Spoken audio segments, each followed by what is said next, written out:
Ohlone Portola Heritage Trail explores the events of historical significance that led to the development of the Bay Area as we know it.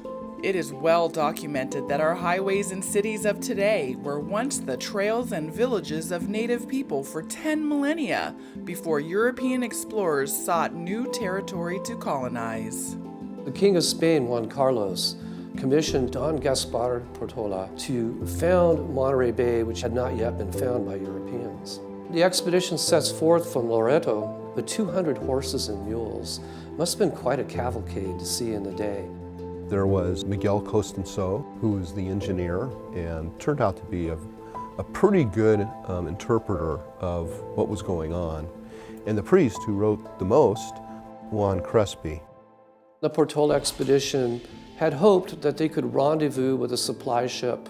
The supply ship was going to meet them in Monterey, and they worked their way up the coast looking for the harbor of Monterey. And when they actually get there, they don't recognize it. They continue northward, and they pass it. We read frequently in the Portola diaries, they're encountering a multitude of different tribal polities, each one with their own government, their own leadership. Whenever they come to the village, native people ask them to sit down, and they provide food, acorn meal, grass seeds, fish, birds. That is the proper etiquette when greeting guests, even strangers.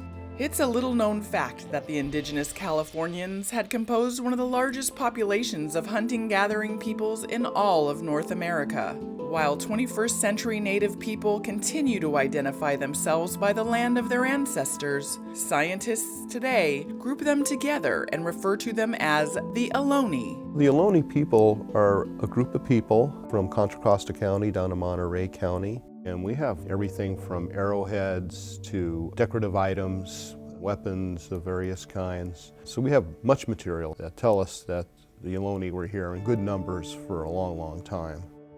As the expedition enters what we call San Mateo County, one of the first major encounters is their encounter at a place called Casa Grande, the Big House. That took place near Año Nuevo in the territory of the Quiriste Nation. The landscape was a large garden. The Spaniards are amazed. The native people learned by burning near their villages that they could attract the game to them rather than go in pursuit of it. The Quiriste guide them to San Gregorio and continues northward to Tenitas Creek, Half Moon Bay, and Montera, and then they come into where we are now at Pacifica. This was a place that was controlled by the Aramay Nation, a village called Puristac.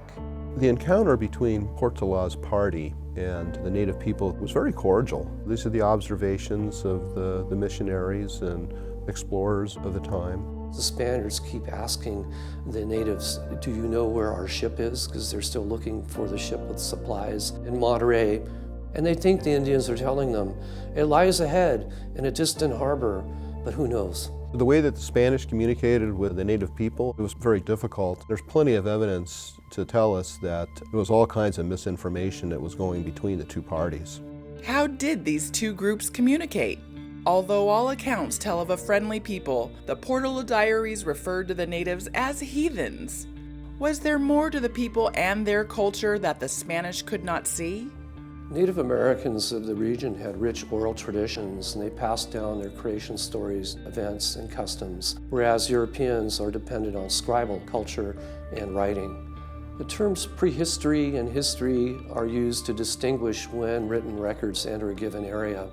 For the native people here, prehistory and history meet when Portola comes up in 1769. As we know from the histories, the expedition goes over Sweeney Ridge and stumbles into the view of San Francisco Bay.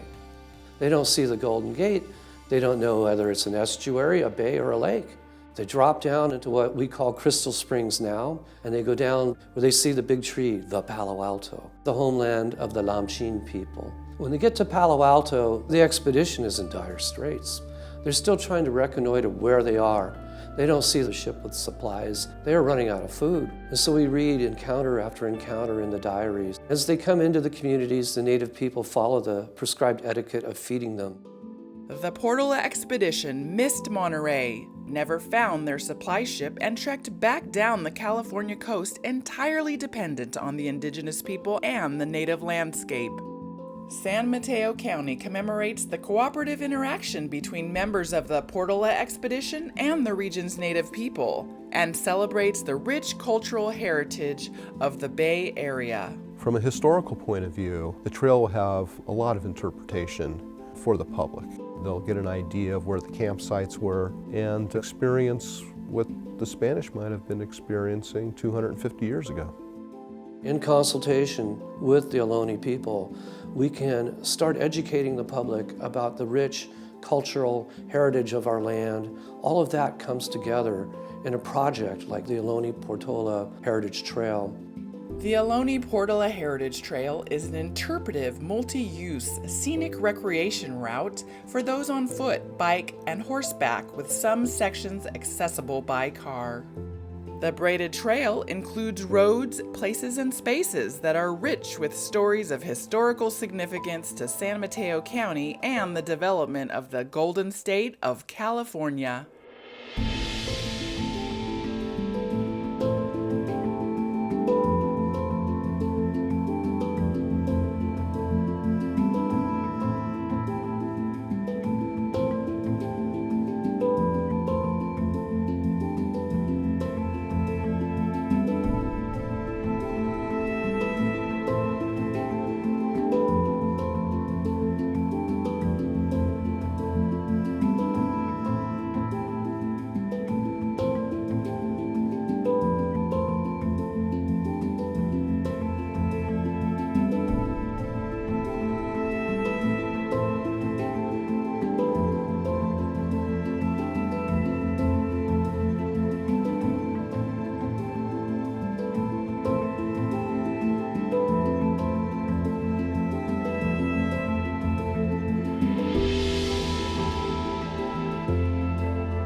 Thank you.